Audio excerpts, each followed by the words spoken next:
Hello, my name is Vedant. I am a legal intern with Lexis and Company. First of all, if you are watching this video, then please like, share, and subscribe and hit the bell icon so that we can continuously provide you with some good educational videos. And second, that this videos does not promote or advertise anything as per the guidelines of the Bar Council of India, and these videos are only for educational purposes.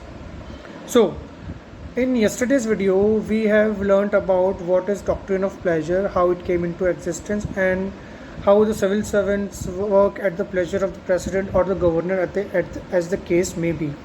So, after having regard the constitutional mandate to doctrine of pleasure, so what are the safeguards for civil servant under constitution which can protect or which can give safeguard or security to the civil servants without unnecessary or invalid use of doctrine of pleasure? So the civil servant have not only been provided with the constitutional status under Article 308, but they have also been granted some protection under Article 311. By providing the civil servants with these protections, the confidence of the public in the civil servant is maintained, and the civil servants are also provided with the assurance that they can honestly carry out their duties without any fear of unjust or unlawful removal from their office under this doctrine, which is doctrine of pleasure. So the following are the protection available to civil servants under Article 311 of the Constitution. First, no dismissal by subordinate authority. Under clause 1 of Article 311, a civil servant can only be removed from his services by the authority who has appointed him or some other person who has the same authority or rank as appointing authority. So any person who is subordinate in the authority to the appointing authority cannot remove a civil servant, and in case he does remove them, the removal will be invalid. Second, reasonable opportunity of being heard. This is the principle of natural justice, which is derived from a Latin phrase, that is audi alterum partem. Under clause 2 of Article 311, the civil servants are provided with the right of being heard. The right embodies the principle of natural justice by giving a chance to the civil servant to prove his case or his innocence. As per the clause, to remove a civil servant from his post, following steps should be followed. First, holding an inquiry in the allegations made against the civil servant.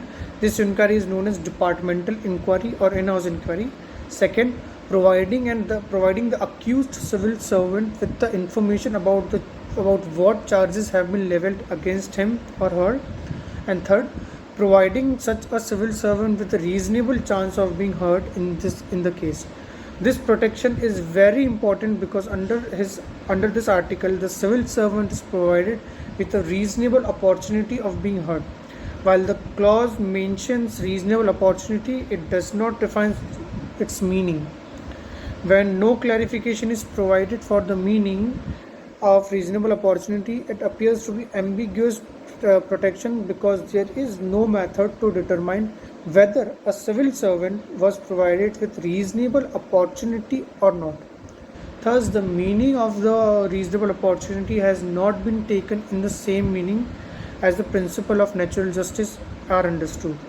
Thus, a reasonable opportunity means that the accused is given a chance of presenting his side of the case in order to disprove the charges leveled against him or her, and he should also have the chance to first present his case or arguments before the body which is conducting the inquiry.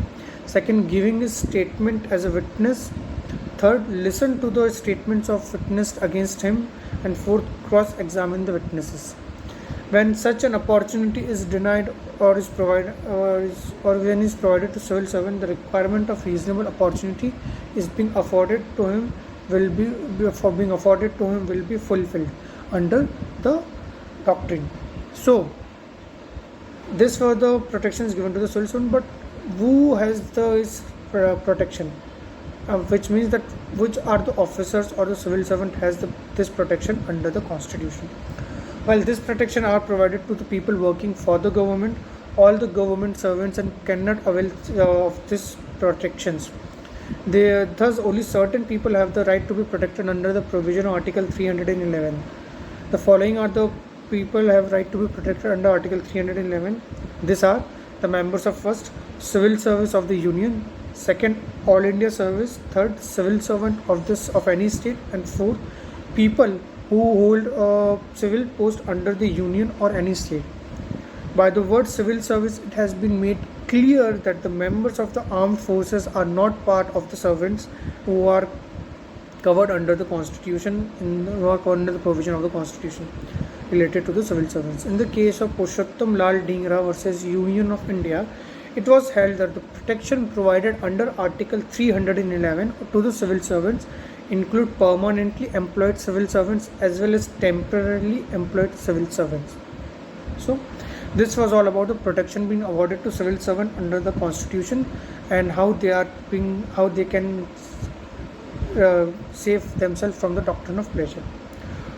So do like, share and subscribe the channel, and for more such educational videos from this channel.